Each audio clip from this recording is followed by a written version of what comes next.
I've always been interested in perception and expanding perception, so I'd like to be called a perception researcher, but, in common parlance, you have just one or two categories that you can put people in, and the psychic one fitted.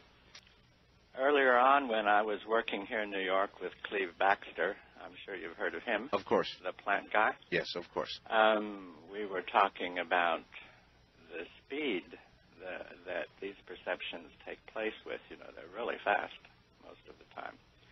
And so I was saying, who understands this kind of thing? And so he mentioned Dr. Harold Puthoff, whom I'd never heard of, who was a physicist interested in tachyon theories.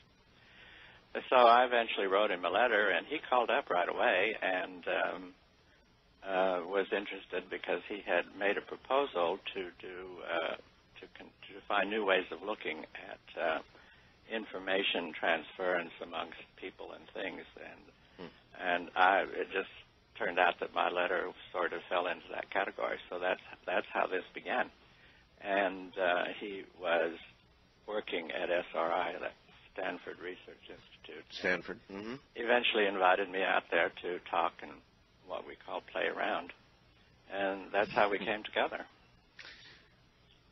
Was he connected with the government? Well, Stanford Research Institute was at that time called the nation's second largest think tank.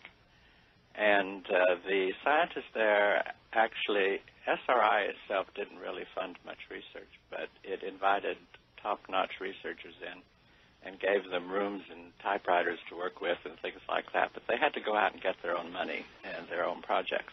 Mm-hmm. So Puthoff was trying to get people interested in the properties of mind, to develop it beyond static potentials and so forth and so on. And so he's the one who had the contacts in Washington and things, and eventually attracted attention to remote viewing. So somebody finally came and knocked on the door from the government and said, this is interesting, we'd like to explore the possibilities of some sort of program for intelligence gathering purposes, something like that? Well, it's a bit more complicated than that. People forget now that back then there was a Cold War going on, and these guys that came knocking at the door had, much to their embarrassment, found out that the Soviet Union was conducting research in these areas, which took everybody by surprise, because you have to remember back in 1972 that the conventional scientific systems of the world did not believe in this. And so this was a big shock. So they were actually jumping around trying to find somebody who could educate them on these matters. So in other words, you've got to keep up with the Ivanovs. Well, you had to find out something about what they were doing. Sure. And it just happened that the experiments I had worked with Dr. Gertrude Schmeidler and Cleve Baxter had made sort of headlines back at that time, and Puthoff had the access to the Washingtonians. So it just all fell together, much to my surprise. At that point, what were you able to demonstrate for Hal Puthoff? When he studied you, or when you allowed yourself to be studied, what conclusions did they come to? The mandate at that time was to find any ability that could be replicated. That means reproduced time and again in a laboratory. Mm-hmm. This is the one thing that was missing from historical parapsychology. And in New York, I had worked with Dr. Gertrude Schmeidler on PK, that's psychokinesis, and with Cleve Baxter on PK. So when Hal invited me to Stanford, we fiddled around with PK. How so? Well, we did things in the laboratory and things, standard things. But he managed to, the problem of PK was, of course, you had to show that the person doing the PK was completely shielded from the target. Mm-hmm. If there was any way that there could be any influencing, underhand trick or anything, then that is something that needed to be considered. So he managed to get the quark detector at Stanford University available. The what detector? Well, it was an instrument at that time that was designed to try to detect quarks, which were quarks. Some kind of cosmic particle that goes through everything, you know. So the quark detector at Stanford University was buried in cement and aluminum casing in the floor. And so there was no way that you could say that the perpetrator of the PK could have had any contact with the machinery down there. Of course, the quark detector by its nature, because quarks are still, I think, almost undetectable, or they're still searching for quarks, aren't they? No, I think they found them. They think they found them. Since then. But nevertheless, this instrument would be highly, highly sensitive, obviously. Well, I walked into the place and I said, well, where's the detector? I wasn't told anything, you know. And so they looked at me. There were about 9 people there, and they said, you're standing on it. And I would look down at this cement floor and everything. And so I said, well, gosh. So I drew it. I used my visualization and everything. And I said, well, I have to try and locate it down there somehow. So I did my little magic on locating it, and I started drawing it. And when I was in process of drawing it, it stopped dead in its tracks. It stopped. Yeah. It stopped. Yes, this had been running, and there was a nice sine wave going up and down. It had been running for, I don't know, months and months and months. So then if I have this straight, the drawing of it would be what we perceive as remote viewing. The stopping of it would be what is psychokinesis, the ability to affect something. Well, I didn't mean to stop it. It just stopped. It just was somehow if you can say it, my brain waves interacted with this mechanism down there. Yes. And it stopped. It went up, it broke its sine wave, and it wandered around for a while, and you could see 9 faces turn pale right around me, you know. And one guy who I think was a doctoral student turned around and started to rush out of the room and bumped into a post and nearly knocked himself out. And so I was sitting there, and, you know, I said, well, what happened? What happened? I didn't even know what happened at that time, you know. But then they said, oh, can you do this again? I said, well, I don't know what I did in the first place. So anyhow, I continued drawing, and then it did it again. It stopped again, but not as dramatically as the first time. And that impressed everybody right across the nation, because if the mind can do that to a quark detector, hypothetically speaking, it could also do it to a missile or an atomic bomb. And so this immediately, within 1 week, Puthoff had plane loads of people coming out to talk to him. Oh, my. That's how it got started. At what point can you say, at what point the U.S. government began to get interested with taxpayer money? At that point. At that point. Oh, yes, absolutely. I can well imagine.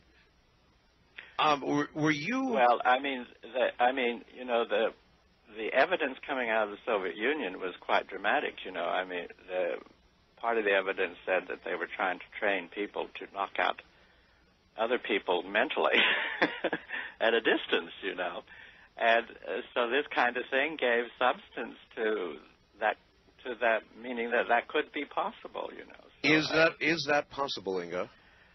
I think so at some point, but I would prefer to talk. That would have to be talked about in you know, how people telepathically interact to begin with, which they do. So that's a big, larger picture. But back then, people were only interested in hardware. They weren't interested in mind. But if something happened to the hardware, then they had to take an interest. And later on, it turned out that they could be educated to accept the fact that mind is just as important as the hardware. So it was the hardware, the quark detector thing, that Hal reminded me that we went back and did it another time, about a week after, but with results that weren't as impressive as the first time, and I'd completely forgotten about that second trip. I have talked with remote viewers about the possibility of remote influencing. Yep. They the same thing? Yeah, it would be. It would be. Some remote viewers, well, first of all, when you talk to them, they seem hesitant to talk about that subject at all. Some say they don't think it's possible that, for example, you could do a negative thing. For example, Saddam Hussein that wart on the face of humanity over there, that we could burst a blood vessel in his head, you know, something of that sort. They said, well, you couldn't do anything like that. Could you? Well, I suspect if the proper people knew how to do it, it would have already been done, and the fact that it hasn't been done means they don't know how to do it. Something like that. But the evidence in laboratory work that people can influence plants and mechanisms is at a small level. I mean, nothing really big, but at a small level, that's incontrovertible, that kind of evidence. So potentially it's possible to be developed. Well, I have personally experienced random number generators in recent work, and I've done it myself, experimented endlessly with spectacular, unbelievable results. Yeah. You know the software I'm talking about, I imagine. Sure. There are lots of versions of it. It's just astounding. It's astounding, and it seems as though, to varying degrees, almost anybody can seem to do it. Well, I might not go that far, but certainly enough people have demonstrated something along those lines. But the way it works is not understood. So people use the model of the material universe as their working model, and it doesn't quite follow the standard laws of the material universe. It's more of a mental thing, and people just don't know or don't admit that there are laws of the mental universe too, which are somewhat different from the physical universe. And now back to the best of Art Bell. Well, then let me revise that, and let me say I was sent the software. I have the software here. Uh-huh. And maybe you're familiar with this particular version. It presents you with two pictures, one which is perhaps all white noise on the screen, and the other a picture of a castle or, you know, whatever. And you sit there, and it's clocking you. It's a certain amount of time, and you're trying to make the white noise turn completely into the picture of the castle. Mm-hmm. And then it will, at the end of that time, assign a percentage of effect that you had during that period. Mm-hmm. Now, I tried it myself time and time again, and I would consistently score 85, 95% while I was sitting there. Mm-hmm. Then I would try it and just walk out of the room, walk outside, do something else for a while, come back, inevitably 20, 30% when I'm not there. Mm-hmm. 80, 90% when I'm there concentrating. Now, that just took the breath away. Yeah, well, it should. I mean, you know, I don't know what the equipment was measuring, but if you build up, let's say, descriptively, if you build up a mental charge that's eventually becomes big enough to overwhelm what's going on in the physical universe, then what's going on in the physical universe has to change accordingly. So it was probably randomly presenting some kind of white noise type of thing, and the more you interacted with it, the more it became organized, and then if that was what was being measured, then it turned into the picture. Precisely. The software like is called switch. It's called Shape Changer, right, from Pear Inc., which came from... yes, those guys. Yes, those guys. Those wonderful people. Yes. And it's stunning. I mean, it absolutely is almost scary. At least that was my experience with it. So that's psychokinesis. You are affecting a random number generator to be not so random. Well, it's called psychokinesis if the random number generator is actually a physical type of thing. But when it's called telepathy if it's another mind involved. But the principles behind it must be somewhat similar. Behind either one of them must be somewhat similar. Well, then, in your opinion, is there a way to take this limited ability that can be demonstrated, as we just discussed, and expand it? Is there a way to nurture it and strengthen it?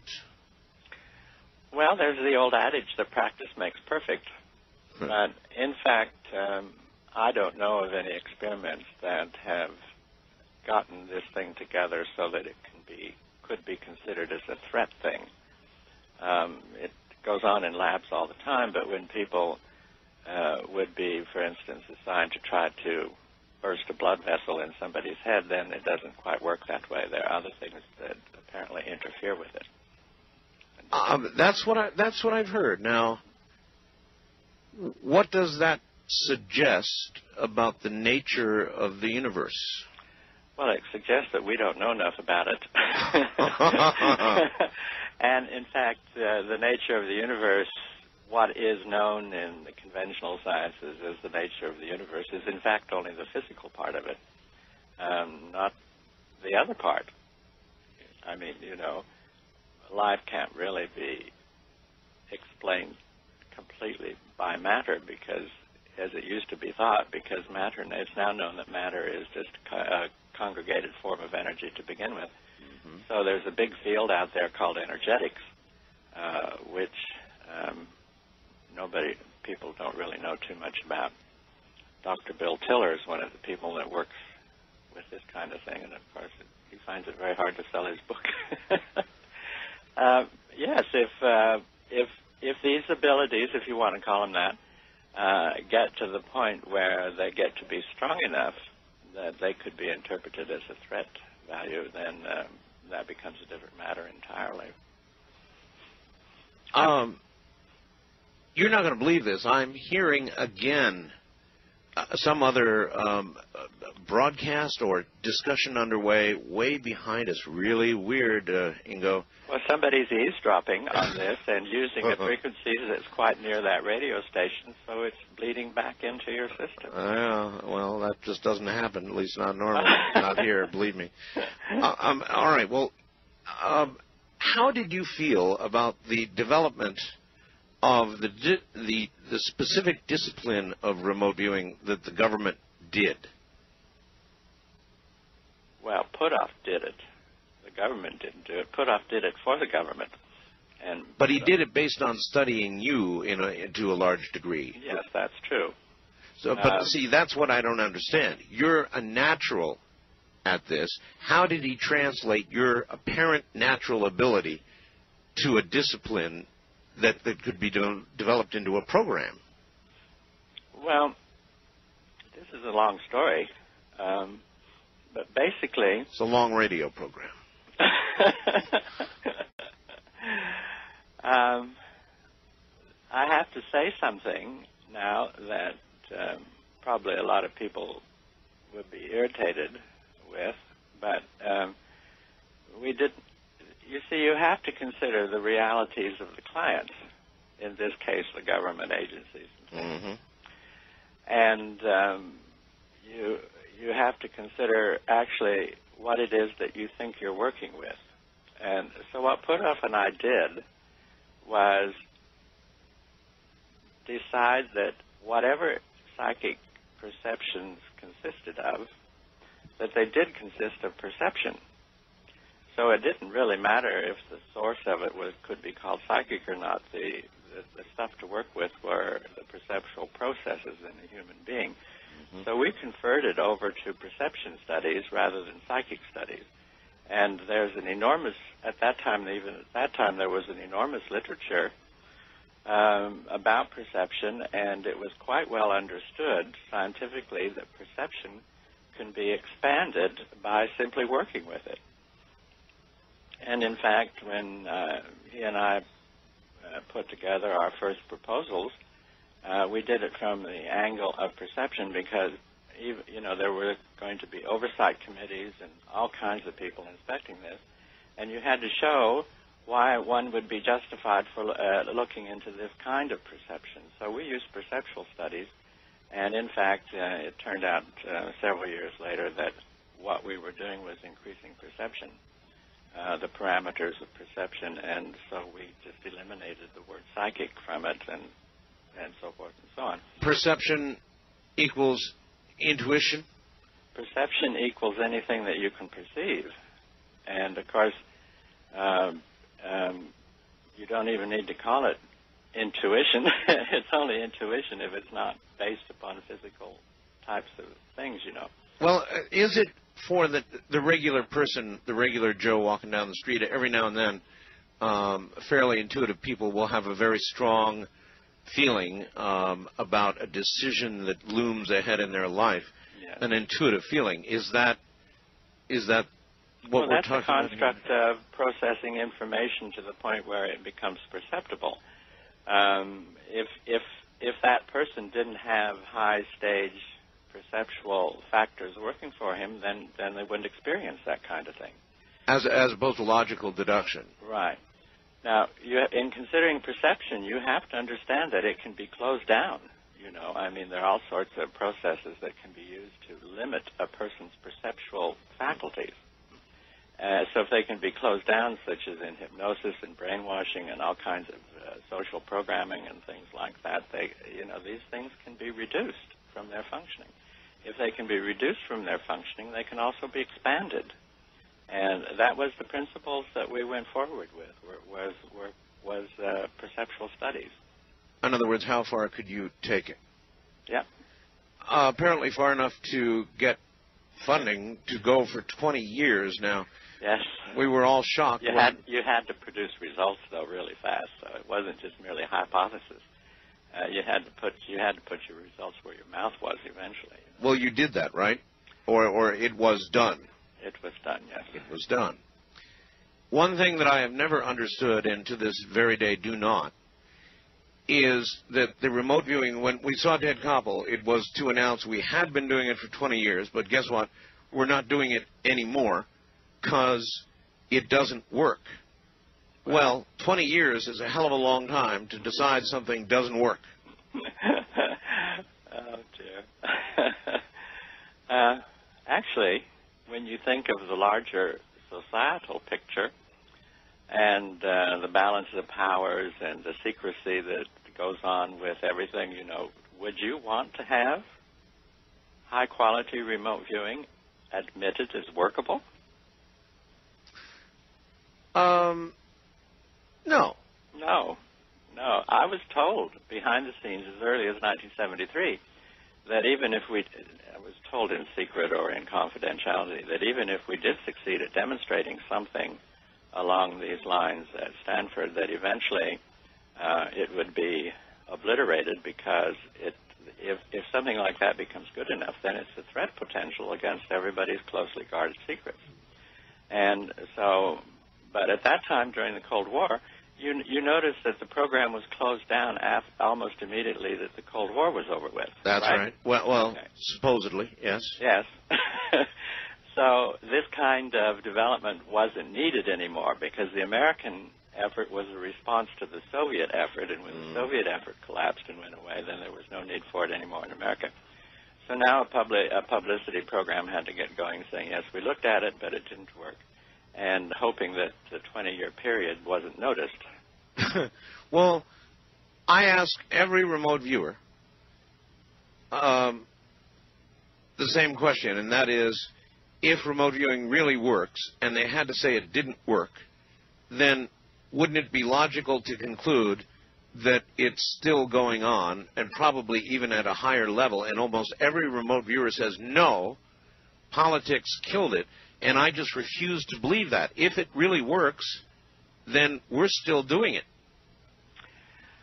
Well, if so, it's even when we were working on it, it was a black program. Right. And it was, especially after it got classified, which I encouraged it to be at that time, just to protect the people working with the remote viewing. But if it's going on, then it's a black program, double black, triple black, I don't know. But well, sure. Well, black, so one can imagine that easily. Yep. So you don't rule out the possibility that at some level it is still going on. Oh, I don't rule it out at all, especially with regards to Japan and China. Yeah. Americans only respond to things. They very seldom take the initiative unless it involves money and territory. But interest in this is, I mean, a really big time interested in this has been going on in Japan and China for some time. Well, the Chinese are not exactly, other than some trade, our best friends at the moment. So if they're doing it, I would think that... well, let's say they're messing around with it, trying to figure out so forth and so on. In my website, I have reviewed a book written by somebody who's quite knowledgeable in all that. I don't have it handy here, but it's a report on the kind of research that's been going on in China along these lines since about the early 1980s. And this gives one pause if you're interested in the future. I mean, it's quite obvious that whoever develops these kinds of things to a point where they become functional, really functional, are going to have an advantage over those that don't have that. That's quite clear. Well, if that's quite clear... well, it's clear to me and a number of other people. But the best way to make people not be concerned is to say it doesn't work. You know, it's the same thing as like saying UFOs don't exist and ETs aren't real. That's right. And so, you know, you can put out this social conditioning out there that simply causes people not to think about it because it's thought to be insignificant even if it does exist. So if it becomes, the point when it changes from being insignificant to significant is the make-break point between what's going to happen about it. Gotcha. Hold on, Ingo. We're at the top of the hour break. Ingo Swann, the father of remote viewing and a great natural intuitive / psychic / whatever words you want to put to it, perhaps one of the greatest, is my guest.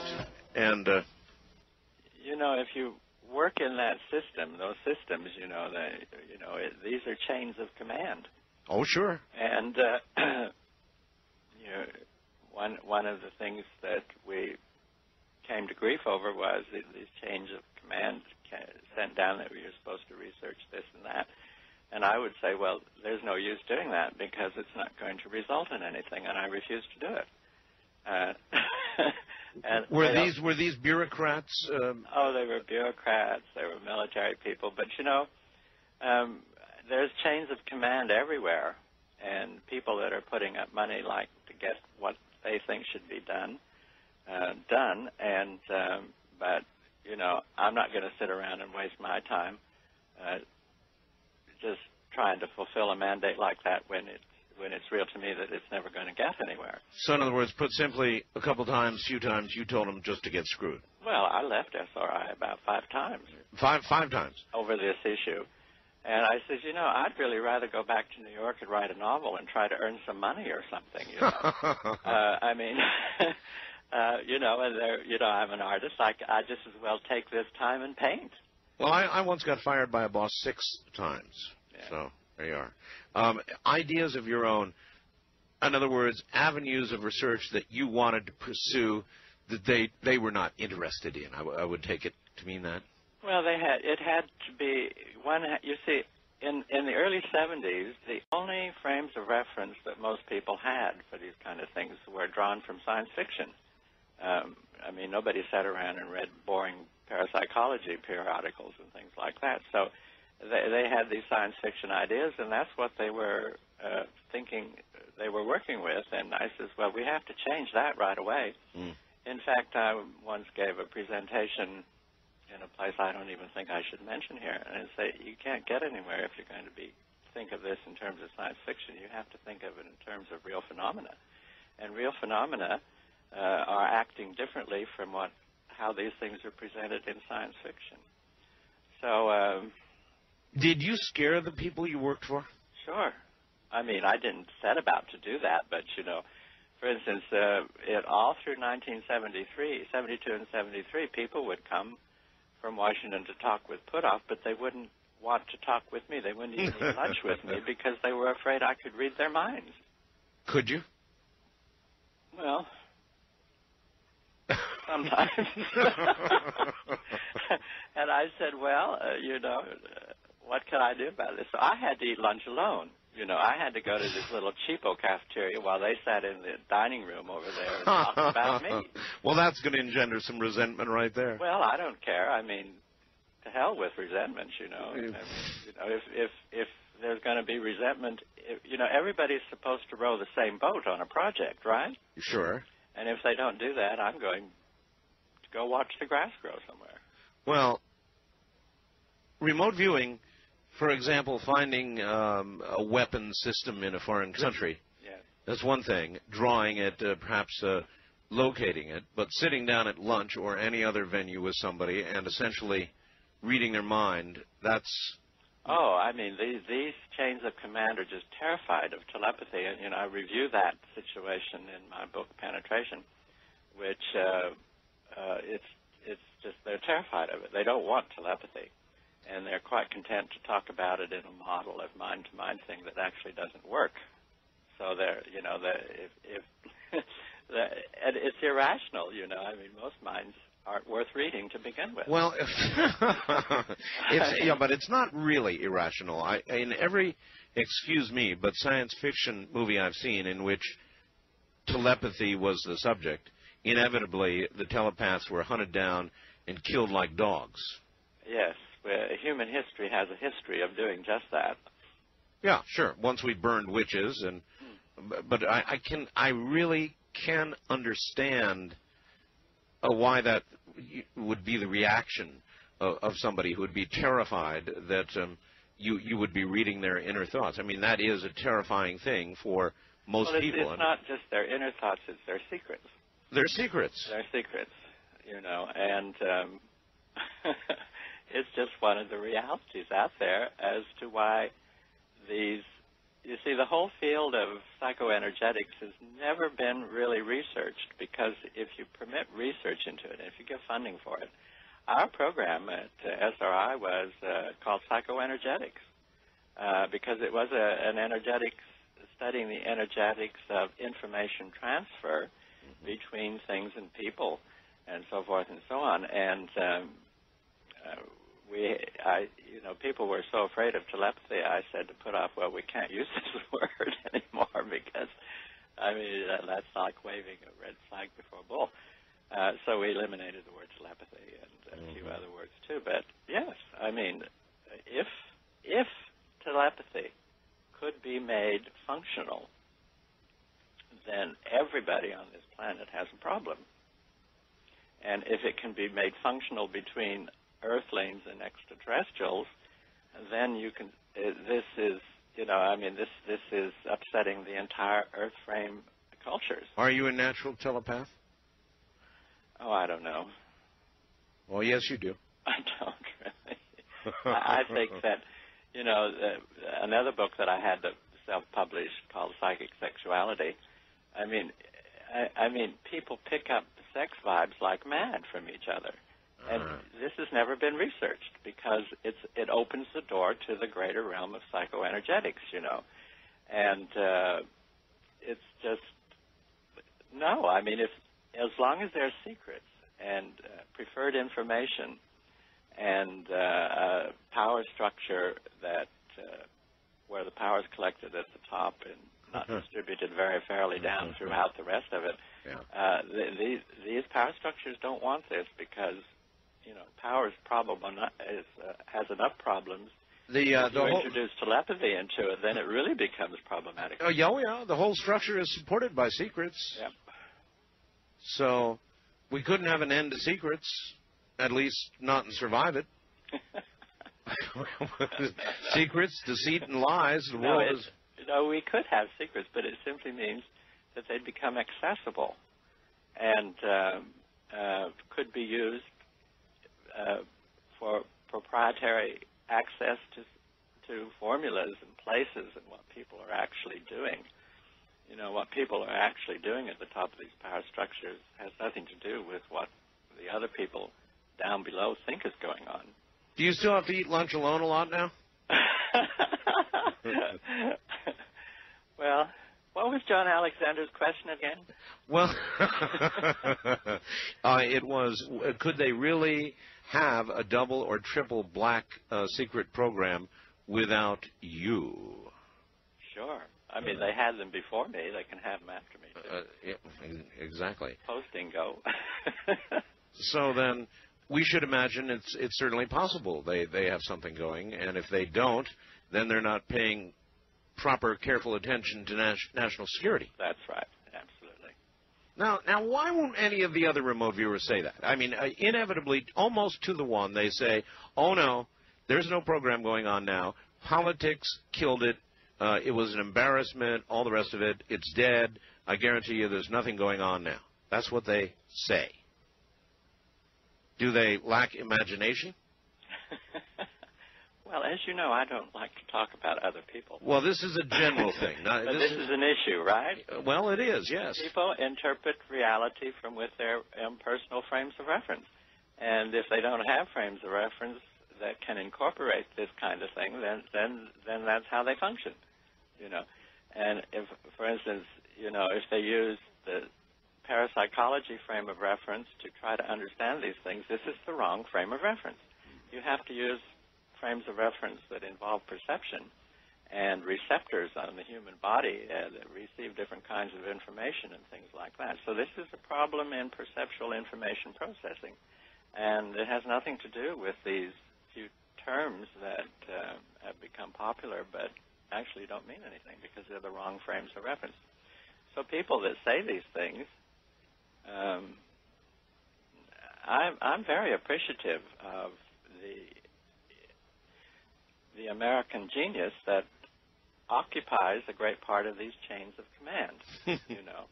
I mean, there are really some really smart people that are around. There are a lot of idiots, too, but there's lots of smart people working on these things, and, I mean, you know, this is an area to be investigated, but the discoveries in it are so sensitive that the general public has to become convinced that there's nothing to it.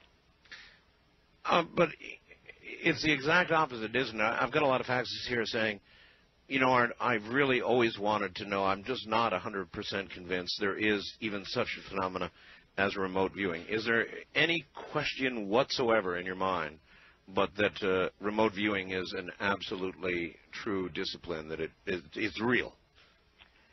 Well, I mean, that could be my personal opinion, but the evidence is that the SRI program was funded for 20 years, well, actually 18 years.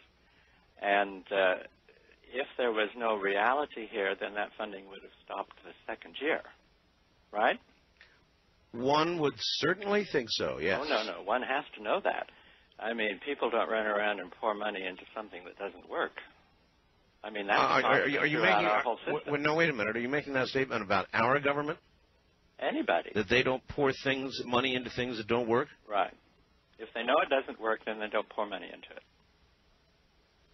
Well, I don't know about that, Ingo.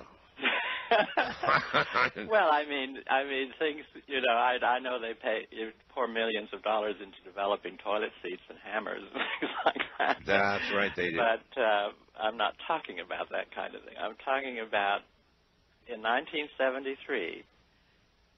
You could lose your job and your status if you evinced a professional interest in ESP or psychokinesis, right? Oh, sure. It's not the same today, but back then that was it.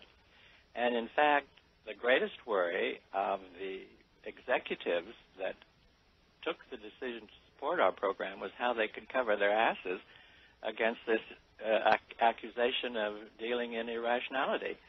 So we had to produce the evidence that it worked right from the start. And it was only that evidence that can explain the long investment of the various agencies that kicked in money for it.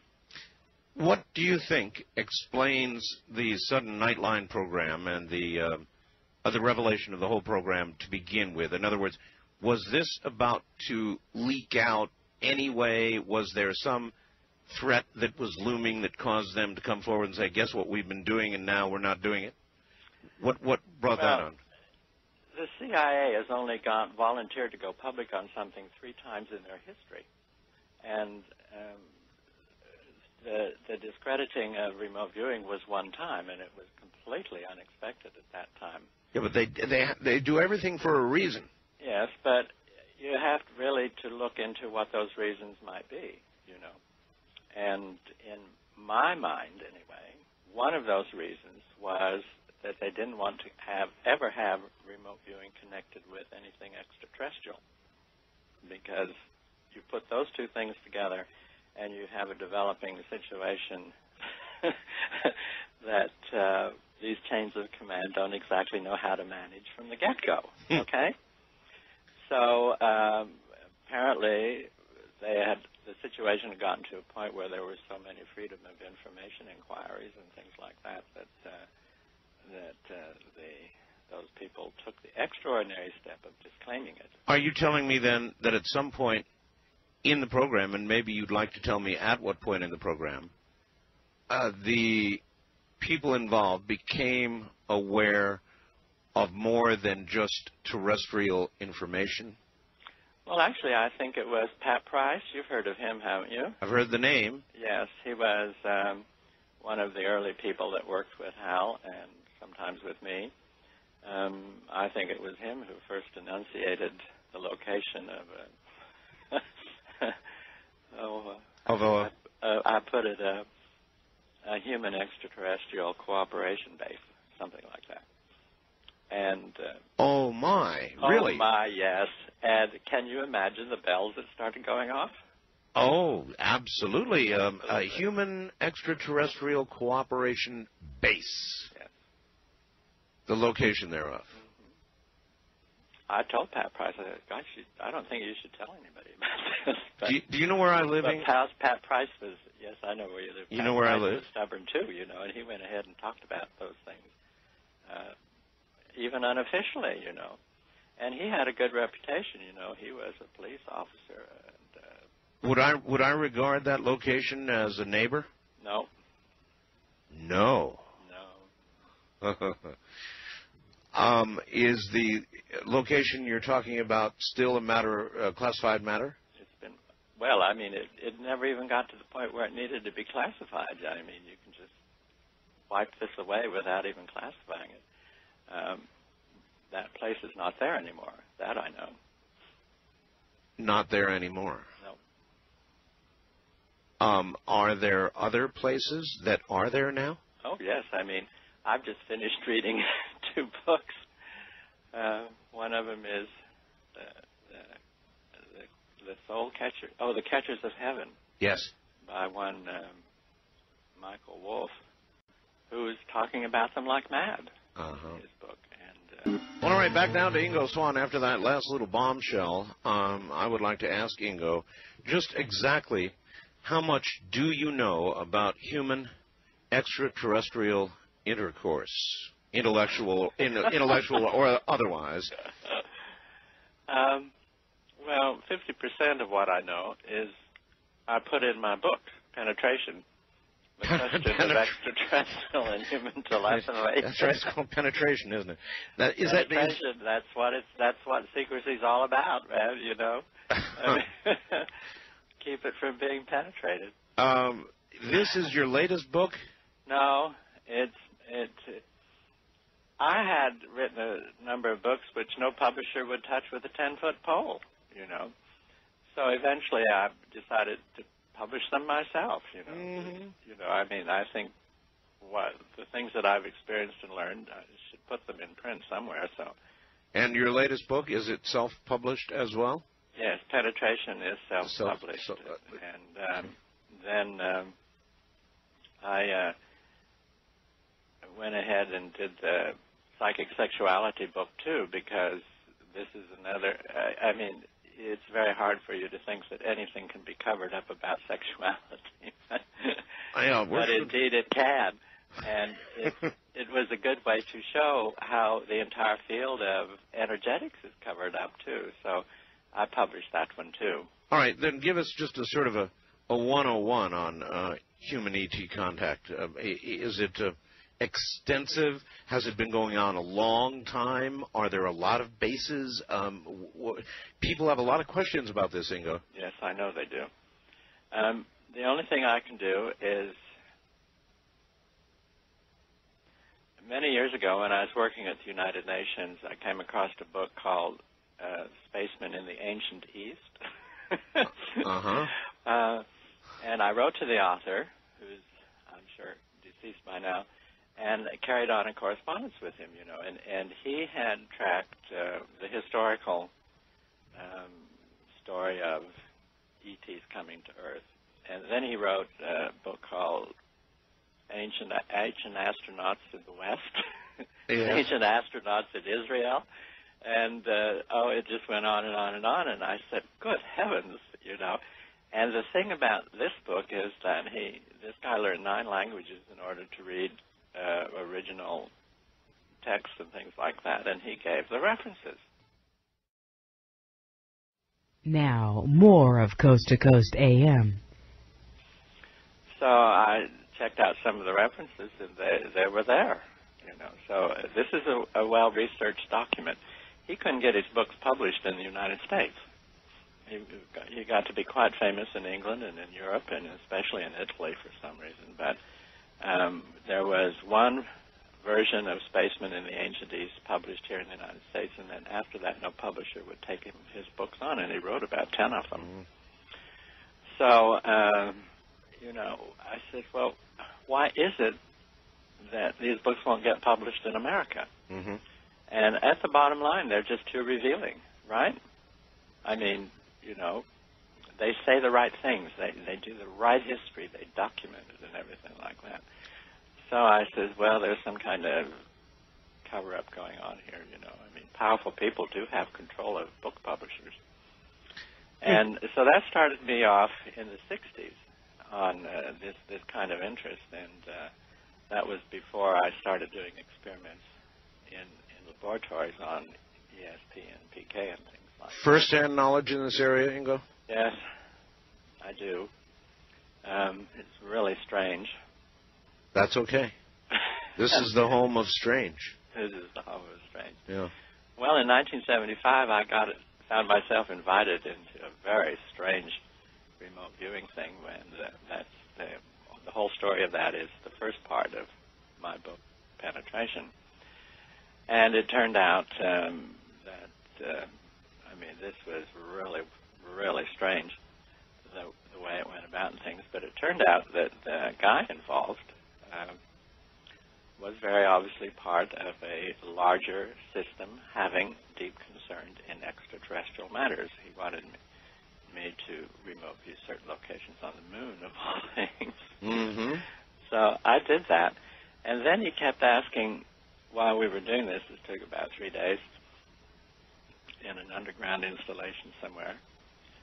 It took about 3 days, and he kept introducing the topic of telepathy as an oh, by the way type of thing. And so finally, I can be really naive in some time.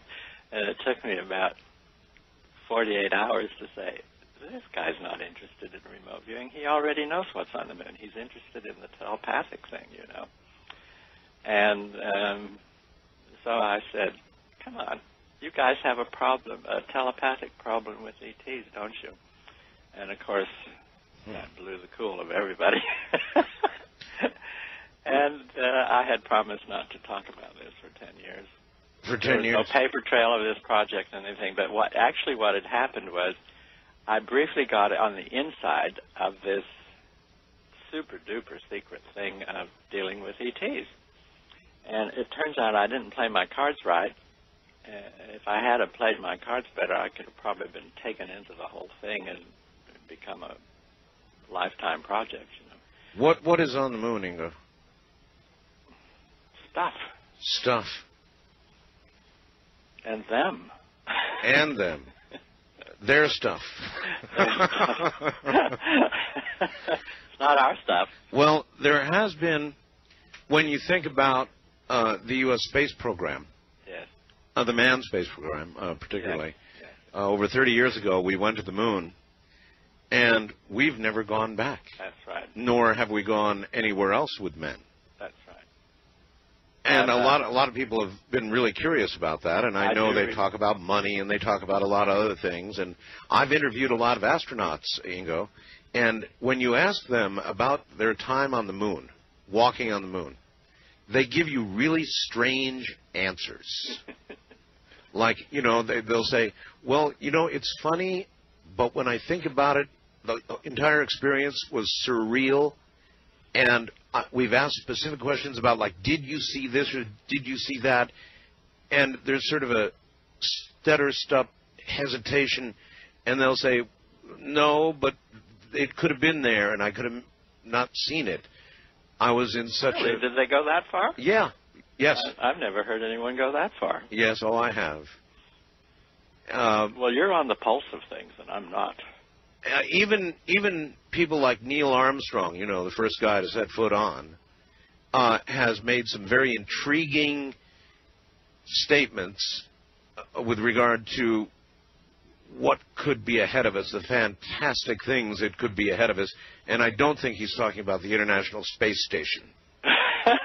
He actually did that at the White House. So, and then, of course, we have the fact that all of these astronauts, or the great majority of them actually, have come to real problems, psychological, drinking, domestic problems, all kinds of problems that one might imagine could be precipitated by trying to hold on to information that they don't really want to hold on to. Speculation, but not bad. Well, I think that they're in a place that is really difficult. Mm.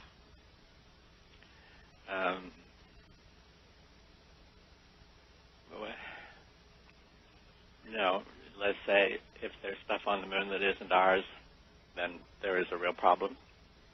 And I think that the best way to handle that problem is just to put out a public type of program that says nothing at all about anything. Well, they've done that. Yeah, they've done that. No, they didn't go back to the moon after a certain point. In fact, they left 3 fully developed manned landing things on the pads and never used them. They were set to go, and they never used the last 3 of them. Did you know that? I did not know that specifically. No, I didn't. Well, it's in my book. Everything is in my book. In other words, I shouldn't say everything, but things like that are in my book. I mean, all right, when you put the pieces together, you come up with a story, right? That's right. Okay. So the way to not come up with a story is to prevent the pieces from being put together. I love reading between the lines, and boy, you sure have lots of good reading between those lines for us. To get your book, or any of your book, by the way, what would you recommend as a first book for people to read? What would you like to have them read right now? Well, I only have 2 available, and I think they should read both of them because actually they're on totally different topics, but they're interrelated. The first one is called Penetration, the Question of Extraterrestrial and Human Telepathy. And the second one is called Psychic Sexuality, the Biopsychic Anatomy of Sexual Energies. And they both cost $18.95. $18.95. All right, I've got the phone numbers, right. So let me give them out. Are these phone numbers that I'm about to give out, getting pencil, I hope everybody in paper, are these phone numbers day and night, or just day, or what? Well, right now they're being manned. Oh, operators are sitting around and waiting. Yes, and they're both toll-free. Well, then let's make them earn their money. So if you would like either one of these books, folks, you can call one of 2 toll-free numbers. One is 888-453-4046. That's 888-453-4046, or 877-565-8391. That's 877-565-8391. If one is busy, try the other. And you might want to grab actually both books. Ingo, I've interviewed a lot of people about apparitions and ghosts and things that are inexplicable. And in almost every case, it seems that these apparitions, psychokinetic occurrences, inexplicable occurrences of all sorts, seem to occur around young teenage girls. But that's not true. Well, according to some people, it is. And I know. I mean, Freud and Jung noticed that this in the presence of teenage girls, and are you hearing that, Ingo? Yes, they're back. Unbelievable. So, I mean, you know, people like to latch onto one explanation, and the one explanation was you had to have a prepubescent teenage girl to have these kind of effects, but that's not true. People of all ages experience them. Well, I suppose that may be true, but you don't suppose the extra raging hormones in a young teenage girl would specifically engender that energy any more than... Well, it could be, but actually it happens with boys, too. I mean, some of these prepubescent boys... I remember. I mean, come on. We can't locate it to just this one thing, actually. But actually, if you have disturbed sexual energies, these are very powerful energies, you know, and they could kick anything off. And it's just that I sort of resist limiting it to what is just hearsay. In fact, if you talk with Dr. William Roll, who specializes in this kind of thing, apparitions and PK combined and things, you'd get a better background as to how it's distributed. The thing is that people who are more mature probably don't report this as much. It doesn't become I mean, they're afraid to report it because they're going to be thought of as crazy. I know. But parents who have a disturbed daughter or a teenager would likely take them to a shrink and say, you know, fix this. And that's why it's more visible there. So sexual energy, then, is immediately transferable in a psychic manner, or can be detected very easily psychically, or... Well, haven't you ever detected somebody's vibes, sex vibes? Oh, yes. Oh, yes. I mean, this is the point I make. Here's the tip of an iceberg about psychoenergetics, you know.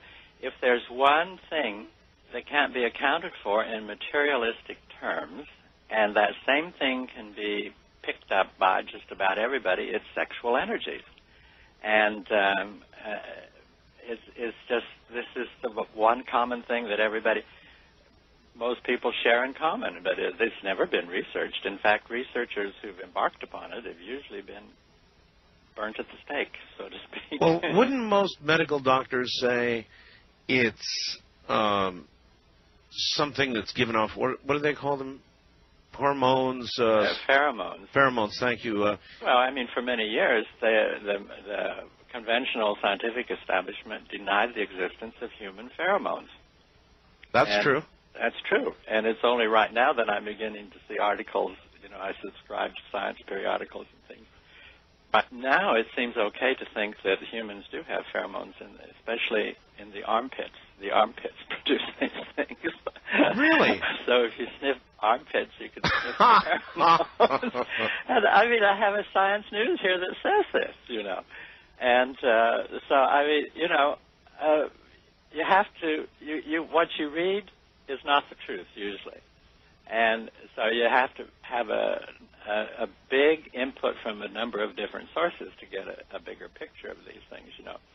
But yes, but pheromones essentially can be smelled by the nose. In fact, there's a series of receptors that have been discovered in the nose.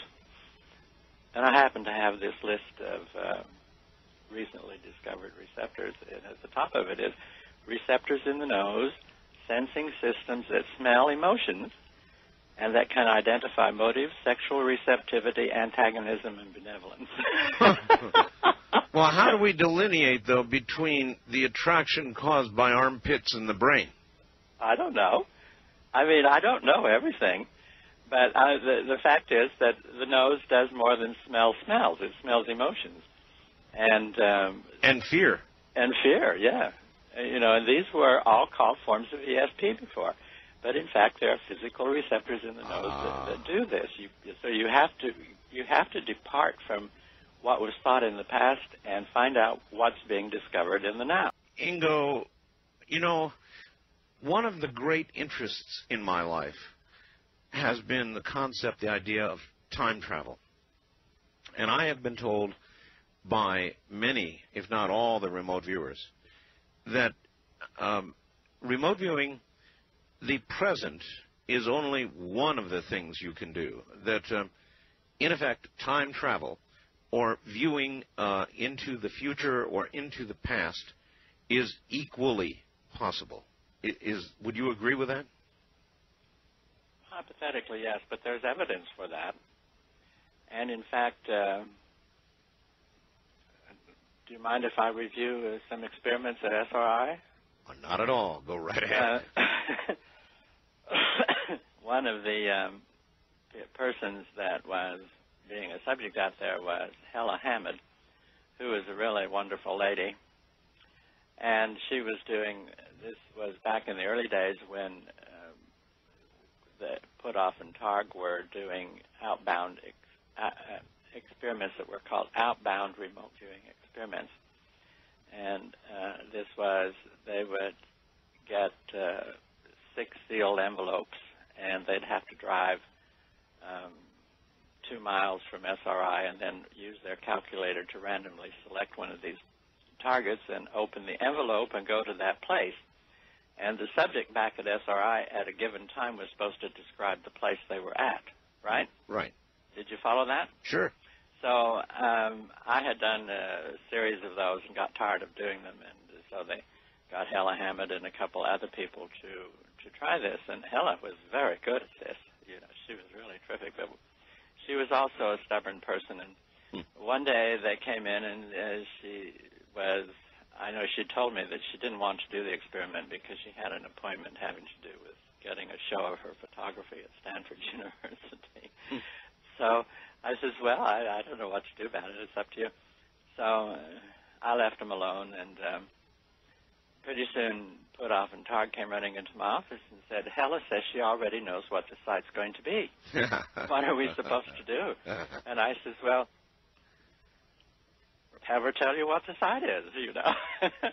So Hella did that, and then took off for her appointment. So then Puthoff and Targ had to go get in their car, and they drove 2 miles, and then they opened up the envelope and went to the site. And it was the matching of Hella's description and her drawing with the site was simply uncontrovertible. So she had viewed some site that had not yet been selected as a site. Well, that's and time this travel. is where we got the idea that remote viewing experiments could be front-timed to go somewhere in the near future, or back-timed to go into the past. Well, now, wait a minute. There's one other possibility, of course, and that is that it was telepathy. No. Well, I mean, you could say that, but Puthoff and Targ didn't know what was in these 6 envelopes at all. These were generated by actually Dr. Bart Koch's office, who was the head of the physics department at that time. And they were put in sealed envelopes, and I think that there was like 100 of them altogether. And when 6 of them were needed, his secretary went and just pulled out 6 randomly. Randomly, oh my, really? And then gave them to Puthoff and Targ, and then they had to go 2 miles in order to open one. So, I mean, the telepathy thing explanation doesn't get very far. And that would be Hal Puthoff and Russell Targ, right? Yes, okay. It would be, yes. Right. And so, I mean, there's always been evidence. I mean, this is what intuitives do. They see the future, right? I mean, they see something in the future. And so here was Hella Hammond had just seen something that was a future thing that was really quite unexplainable, except by hypothesizing that the human mind or something in the human system has the ability of knowing what's going to happen in the future. What then does that say to us, if anything, do you suppose, or would you speculate about the nature of time itself? I don't know that. Time as we conceive it is a very arbitrary thing. It's very difficult to integrate time into this. I'm stupid about these matters anyway. But in terms of knowing that our human systems must be able to predict something of what's going to happen to them in the future, actually has to be there because they couldn't survive very well if there wasn't there. So it's just like smelling pheromones in the armpit. You can smell the future coming or something like that, you know.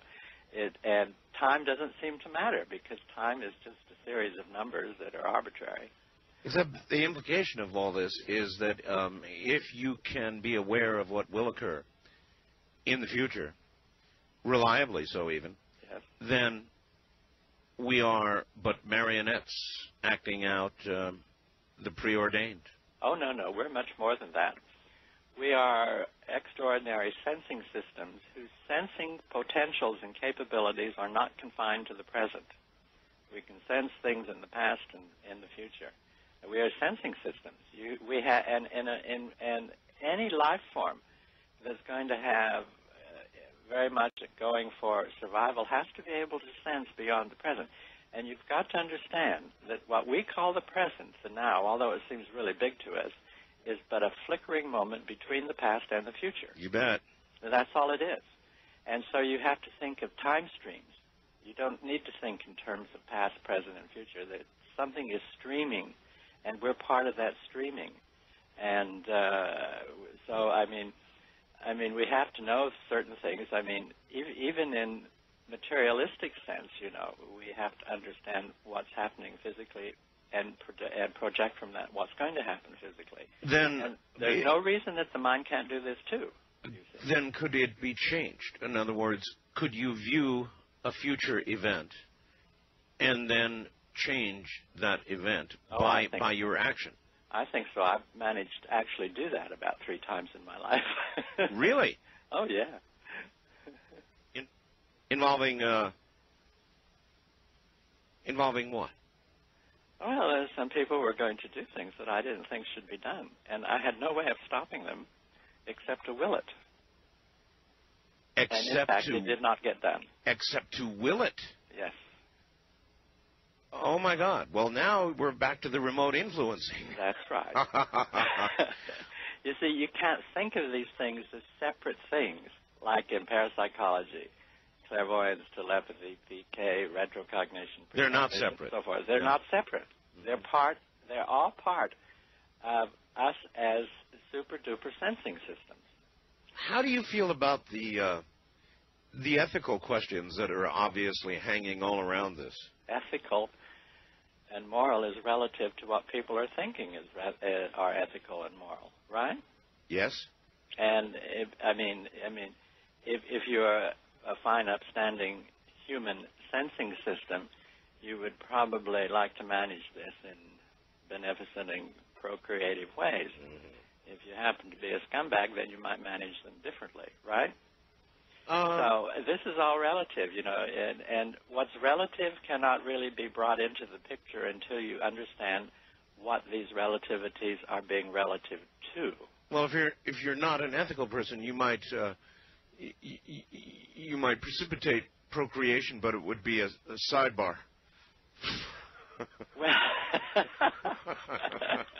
you mean a random download? Well, I mean a random seduction, I guess. Yeah, I know. We don't know enough about ourselves. I mean, the image of the human that has been set forth in the past is really an extremely limited one. And I think that it's been supported socially and propagated through social conditioning to prevent people from becoming more powerful than they are. Actually. Power belongs to the few, and the few like that, and they don't want the rest to get powerful. So you set up a simple idea that is true as far as it goes, but it doesn't incorporate larger truths. So then this is what you teach people, you know, that the human being is a body, a physical body only. Well, it's not. Even the atoms are made of energy, and you get into the realm of psychoenergetics, energetics right away, and if you get into that realm, then everything else begins to unfold, telepathy, cognition, everything. All right. Sensing systems. I am told, Ingo, that as carefully as the protocols were structured in the military program, that other things began to creep in. Sure. That other things began to be sensed, entities, right. that is right. Of course. Once you activate, let's say that when you go into a training program, let's say we have a full spectrum, a 100% spectrum of sensing faculties, okay? Yes. And in the normal case, 10% of them have been activated, and the other 90% have been barriered or kept unactivated. Mm-hmm. So you go into a consciousness, awareness, perceptual training system that is the essential goal of which is to enhance perception and awareness, okay? Okay. So you start doing that, and then above this initial 10%, other sensing systems begin to become activated, okay? So the more these get activated, the more you start sensing everything. You're not just confined to the initial 10%. So, yes, there are beings around, there's telepathy, there's this and that and so forth and so on. So you activate. The thing that has been done is you've expanded awareness by these training programs, and to the degree that you've expanded awareness in this or that direction, you'll begin to sense other things besides what you're supposed to. And I bet the military hated that. Yes. Well, everybody hated it, you know. I mean this just takes down all the walls and barriers, you know. And so the only defense against this from happening is for the powerful few, the power structures, and so forth and so on, is to discredit 90% of our sensing systems. The only problem with that is that they know that people like you are still out there. They know about these sensing systems. That's what they know about. And I'm just a jiggle in the system here, you know. And it doesn't matter. I mean, you know, a person can be contained, but if the general public began aware that they're using only 10% of their sensing systems and then made noises about wanting to have more of these activated, then this becomes a real societal problem. And so in the modern West, you know, there's been a great deal of effort to say, no, you only have 5 physical senses, you don't have any more. And so the make-break point is between whether you accept that or you don't accept it. If you don't accept it, then these other sensing systems are likely to turn on in a random way. Well, I know, but still, the knowledge of the powerful that there are people like you out there would be unacceptable unless you had come to some accommodation with them. Well, I mean, if they can harness you to use for their purposes, then I guess you'd be dragged into the inside. But you see, I'm too really stubborn for that. Well, that's what I mean. You're not harnessed now. So in terms of other people, there was a very famous psychic, I guess we should call him that, in Poland at the turn of the century, named Osowiecki. And he just outdid me in every direction, you know. And when the Germans at that time became aware of him, and they said, you have to come and work with us, that he wouldn't do it. And so he didn't have too much more time to spend among us. So, I mean, there's historical precedent for what I'm saying. I'm not just saying You're saying he was I killed? think it. I can show in the past, even going back to some really big, ugly societal sequences, that power, if power is to be held in the hands of the few, then the rest must be somehow depowered. And the way to do that is to confine their perceptual systems to smaller orders. But they're never really going to harness people like you, because people like you are going to refuse to be harnessed. You're in a different realm. So it's not just Ingo. It's a lot of other people like Ingo, or with some portion of Ingo's abilities. Well, once those abilities are acquired, the rebellion is almost a foregone conclusion, isn't it? Yes, they know that too. I mean, this is not new. I mean, inside power structures, this is not new. This has been a problem since Greek times. You know, I mean, the prophetesses survived as long as they worked for the state. Okay. Yeah. If they did not work for the state, then they were eliminated. So there's a historical stream of this that goes on through. In modern times, you come to some sort of accommodation with them. You're still here. I must presume either we are sophisticated beyond what I thought we were, or you have come to some accommodation with them. No. In intelligence services, there's a standard rule of thumb that you don't actually need to interact with people producing information because you can acquire the information anyway. Okay? Well, sure. Okay. I mean, in the case of Puthoff and myself, this was an urgency due to the psychoenergetic threat from the Soviet Union at the time. But actually, for instance, in the Internet, everybody can put in anything they want now, right? Correct. And if there was a system of control, if to prevent that was more ideal than permitting it, then they wouldn't be allowed to do that, right? So the listeners, I mean, people spill their guts in the Internet, and so these intelligence services just sit back and let them spill their guts. So in my case, I've been told that I'm free to do what I want because they'll find out about it anyway, and they can use it. Maybe it's useful. Yeah, it's when you become a threat that they become concerned, and I'm not a threat to them because everything I've talked about already tonight is already more or less in the public domain anyway. Well, that's a kind of accommodation, isn't it? Yes, it is. Yeah. All right, a quick note, a very important program tomorrow night, and I will be here live tomorrow night, Friday night, Saturday morning. I will be here. So you might want to just sort of make a mental note of that. That's a program you don't want to miss tomorrow night. Now, Ingo Swann has a couple of books that you really should read. And, I mean, you really should read these books. To order them, you can do that right now, actually at this moment. The lines are staffed to take your orders, and the phone numbers I am going to give you now, so you should be writing one of them down or calling, actually. It's a good time now to call. I don't know how much trouble you're going to have getting through, but give it a shot. Here they come. 1-888, these are both toll-free numbers, 453-4046. That's 888-453-4046. If that one is busy, try 877-565-8391. That's 877-565-8391. If you want to read more about what you're hearing about, obviously this is the way to proceed. Now, Ingo, you specified when we talked before the show that you didn't want to talk about any other remote viewers specifically, and I respect that, and I understand that. But I do want to ask this.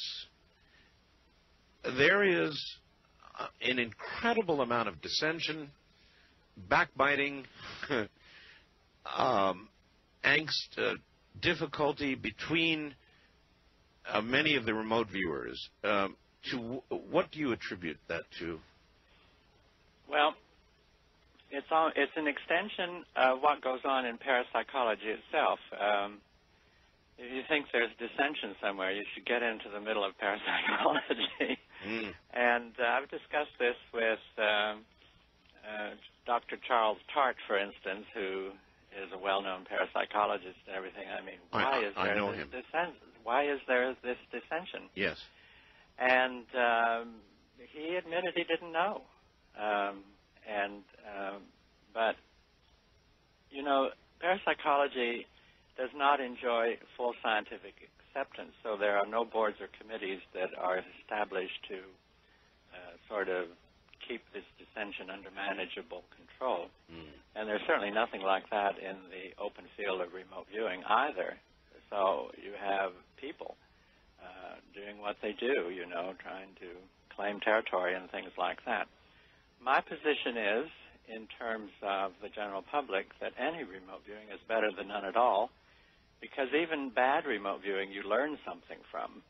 And I think that if remote viewing is going to be of interest to the general public, then the general public has to deal with it. I don't have to deal with it anymore. I'm retired, okay? Yes. And I respect anybody who undertakes to make sense out of remote viewing and all of these other things. I think probably some of them have limited frames of reference and don't build a bigger picture of things. But that's irrelevant in a way, because people have to deal with something themselves in order to gain realities about it. It's that simple. For instance, you can't read any book and think you've gained any reality. What you've gained is maybe a bigger frame of reference to consider matters under. So it's hands-on, and those people that took remote viewing into the open field, I think it was a very brave thing of them to do, but they have to deal with it, not me. And now back to the best of Art Bell. During the military remote viewing program, were there any people who lost it, who could not handle what they were trying to do or the information they were receiving? It's another way of asking, I suppose, whether for some individuals it would be dangerous. I personally don't know anything of that kind. In fact, the military part of this only started at about 1980, and so there was 10 years preceding that, okay? Right. When this was all being developed. And we called for volunteers at SRI to do remote viewing experiments. You know, we got 200 volunteers, and all of them were extremely enthusiastic, and the enthusiasm, you see, one of the reasons why I don't think I should be called the grandfather of remote viewing, I don't like the idea of being a grandfather anyway, it's forgotten that in order to make remote viewing something that amounted to something, this involved over 500 people. And most of them just devoted their guts and blood to making these issues real. And if you say I'm the grandfather of remote viewing, or Hal Puthoff is, he deserves the title, I don't. But if you say either one of us are, then you're obliterating the efforts of these other 500 people. And I don't think that's fair, because they worked their guts out, you know, and they resisted the bad press, they resisted the bad publicity, they resisted getting fired because they were involved, and so forth and so on. And our experience at SRI was consistently that anybody who got involved in it was really enthusiastic and had no problems at all in handling what they got engaged in. The problem came before, when people were afraid that their minds were somehow going to be altered. Sure. And if this was a strong point, they weren't accepted as a candidate for experiment. Because, I mean, you don't need to deal with that, you know, when you have enthusiastic people who say, you know, well, you know, I'll do anything to learn more about myself, for instance. Other things that were, other programs elsewhere that were invasive and forced things in and so forth and so on, I think there were some bad reactions. But this cannot be said of the SRI program. Mm-hmm. Absolutely not. Andrew in Phoenix asks the following of you. What was the scariest, strangest remote viewing session or incident you ever participated in? Oh, you know, Puthoff and I had to agree to do what were called operational targets. Yes. For the funding parties, and we did hundreds of them, you know. And the most awful one had to do with target in what was then East Germany, and they couldn't tell what was going on from the surface, from photos and things, you know, fly over satellites. Sure. And things. So it was assigned. I didn't know whether it was just assigned by coordinate, and underground. On top, it would seem like a prison, but underground, it was a biological experimental station of all these terrible diseases and drugs and everything. Human biological experiment. Oh, yes. It was just dreadful, and I can almost start weeping again. I ended up, you know, this is just so horrible that finally I just broke into tears, and this was terrible, terrible, terrible. And in remote viewing something like that, how much transference of the pain and the horror? Apparently, there's a lot. It can be almost complete. You know, early in my career, I worked with the New York Police Department to help solve crimes. Yes. And when you came across victims that had their throats slit and their hands cut off and things like this, you know, I mean, remember, you can view it, if you can remain objective for these things, like you can sort of detach, but if you start experiencing what the victims went through, then your whole system thinks that's what's happening to you. And so after 2 years, I said, hey, guys, I can't do this anymore. You have to use these.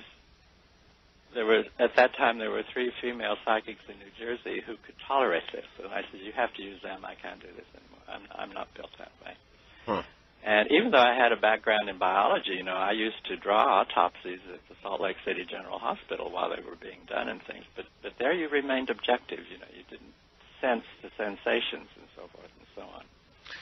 So, no, this East German thing was just awful, because actually it was the first time I'd ever seen anything like that. And the extent of it, and the smells in these underground chambers were not to be believed. All of that came through. All of that came through. It was just terrible. Ingo, I'm looking at my own website right now, and I know you say you've only got 2 books, but Penetration is the first one listed, Penetration, the Question of Extraterrestrial and Human Telepathy. Mm-hmm. But it's followed by The Great Apparitions of Mary. Yes, that's still in print, but I didn't publish that myself. An Examination of the 22 Supernatural Appearances. That's still in print, and in my website, where that can be ordered from is in my website. Also Amazon.com, by the way. Oh, is it? Oh, yes. Oh, great. You didn't know that? Well, actually, my royalty statements don't reflect that. Well, they will soon, as well as Purple Fables Quartet. Yes, that's still in print. On Amazon. Opening to the Infinite, Human Multidimensional Potential. Are you talking about your Nostradamus factor? I'm talking about a book called Opening to the Infinite, Human Multidimensional Potential. Now, that's not mine. That's not yours, huh? No. Well, then I don't know how we got that up there. You're right. Well, now, wait a minute. You did, I see how it got up there. You did the introduction to that book. Oh, yes. Right? Oh, that's Alice What's-Her-Name's book, yes, my that's dear right. friend. That's right. Yes, she passed away. I see. So that's how it got up there. All right, well. I did the introduction to that. I'm very interested in the apparitions of Mary. What work did you do on that, and what can you tell us about that? Well, early on at SRI, part of our mandate was to assess this whole general field of everything, and I got it. I said, well, the apparitions of Mary are paranormal. We were supposed to assess the paranormal, okay? And the client wasn't interested in that, but I got interested in it, and I started accumulating information about these things. And these are tremendous stories. And actually, it took a long time to sell that book or this version of it because publishers said, well, nobody's really interested in those things. But these are tremendous stories. So I wrote it from the societal historical point of view and just sort of reported what I could find went on at these times. And these are some of the, these are really amazing events. So that's what that book's about. Were they real events? Oh, yes. Were they real events as perceived by the world, the Marian apparitions? Were they? I have to accept that as so, yes. You do? Yes. That brings a lot with it. Yes, it do indeed. Have you ever done targets like, for example, the man Jesus, the Son of God, nope. So said, that walked upon earth? No. I don't do targets where there's no feedback potential. I never did one that didn't have a feedback potential. If you don't have feedback, then you don't know what you have. Anybody can say anything. So I have always had, right from the first, by the way, in 1970 when I started, I had to decide to do only experiments where there was almost immediate feedback as to whether you were right or wrong or what was going on, okay? Right. And I maintained that attitude up until I retired. So if there was no feedback potential, then I did not do it. And this isn't to say that it can't be done, because I think it can. But right. Remember, I worked with scientists, I never worked with anybody else but a scientist. I never gave any demonstrations to anybody. And scientists, of course, are only interested in what can be right. repeated and proven. Right. So I've rigorously held to that until I retired. You said until you retired. Do you continue to do work, and have you expanded the work you do since your retirement, personally? Well, yes and no. I've felt interested in going behind the scenes of all these things and pointing up information that's not generally available, since it's not really recognized as existing. You know, the invisible. If you're talking about the concrete world of physicality, you can probably get a handle on everything. But if you're talking about the realms of the mind, you're talking about invisible realms, which have their own phenomena, and these are not clearly presented anywhere. So I'm writing up what I've learned, and along these lines. And when I'm done writing up with what I've learned, I really tend to retire. I'm going to get rid of all my archives and books, and I'm going to go watch the grass grow. Are you or really? I'll come out where you are and watch the sand move around. Yeah, you know, I was born in Telluride, Colorado, so I appreciate natural beauty really much. And